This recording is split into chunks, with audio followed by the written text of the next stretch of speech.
δεν άκουσα να αναφέρονται στο μακαρίδι τον Νέστορα τον Τζανακλή, ο οποίος καταγόταν από την Ένω και μετά νέος έφυγε στην Αίγυπτο, στην Αλεξάνδρεια, και εκεί αναπτύχθηκε και οικονομικά και πολιτιστικά, και το παράπονο μου είναι γιατί για αυτόν τον άνθρωπο, ο οποίος ήταν δωρητής της παλιάς νομαρχίας και των δικαστηρίων, δεν αναφέρθηκε η δημοσιογραφία ή τοπικοί παράγοντες για τον άνθρωπο αυτό, ο οποίος πρόσφερε, ας πούμε, σαν δωρητής αυτά τα δύο κτίρια που είναι η παλιά νομαρχία και τα δικαστήρια. Αυτό το λέω γιατί συμπίπτει εγώ να είμαι γαμπρός στην οικογένεια του Τσανακλή, διότι ο Τσανακλής είχε μια αδελφή που λεγόταν Αθηνά. Η Αθηνά είχε κάνει 3 παιδιά, τον Θεμιστοκλή, και τη Τριανταφυλλιά. Το Σοφοκλή, στη γέννα του Σοφοκλή πέθανε πάνω στη γέννα η Αθηνά, η αδερφή του, και μετά από την Ένω, ας πούμε, συμπίπτει τώρα η Τριανταφυλλιά να είναι της Αθηνάς κόρη, που εγώ την έχω πεθαρά. Είμαι παντρεμένος με την κόρη της, την Τασούλα.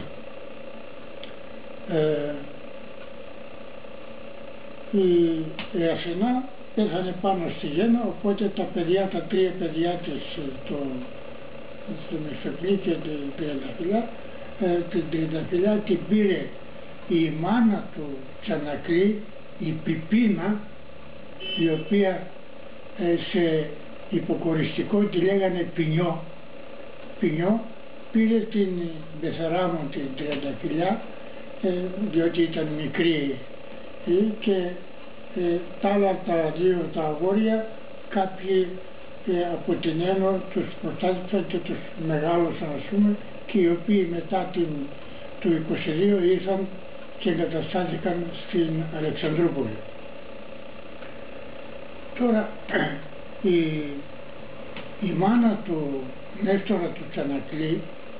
πέθανε, είχε πάρει την μεθαρά μου την Τριανταφυλλιά και ήρθαν εδώ στη Θράκη, πιθανόν από ό,τι μου λένε στη Χριστούπολη, και πάλι δεν αποκαταστάθηκαν εκεί και γύρισε στην Ανδριανούπολη και εκεί πέθανε. Η Πιπίνα, η Τσανακλή, η αδερφή του, η μάνα του Νέστορα του Τσανακλή. Την πεθαρά μου μετά την πήρε ένας δεσπότης εκεί, ιερωμένος, που την μεγάλωσε, και μετά την απελευθέρωσε, κατεβήκανε στην Αλεξανδρούπολη και εκεί βέβαια παντρεύτηκε το πεθαρό μου, το Γαλαή. Η μάνα της πεθαράς μου, η Αθηνά, λεγόταν Δελιδήμου, δηλαδή με το Δελιδήμου, το μακαρίτι του Νίκου και του Κώστα και της Τασούλας, το μπαμπά, ήταν πρώτα ξαδέρφια. Δελιδήμου λέγεται η πεθαρά μου, η Τριανταφυλλιά. Και είμαστε συγγενείς με τους Δελιδμουδαίους εδώ, και κουμπαριάσαμε κι όλο, και η κόρη μου βάφτισε τα παιδιά του Νίκου, τον Δήμο και τον Χρήστο. Αυτή η αφήγηση που κάνω κατά κάποιον τρόπο είναι να ακουστεί εδώ στην Κομοτηνή ότι ο Νέστορος ο Τσανακλής καταγόταν από την Ένω βέβαια, και όταν ήρθε μετά την απελευθέρωση έψαχνε να βρει την αδερφή του, αλλά σαν Πιπίνα Τσανακλή,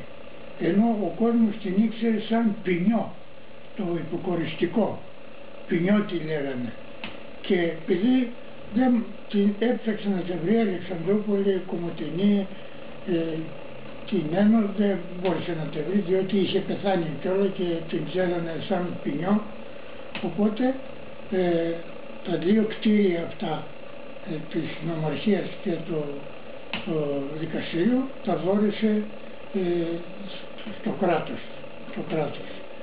Γι' αυτό θα έτσι εγώ, επειδή συμπίπτει ας πούμε να ξέρω αυτά τα ιστορικά της οικογένειας του Τσανακλή, γι' αυτό λέω θα πρέπει κάποτε να μνημονευθεί και το όνομα του Νέστορα Τσανακλή εδώ στην Κομοτηνή σαν ένας μεγάλος δωρητής που θα πρέπει να τιμούμε και να εκτιμούμε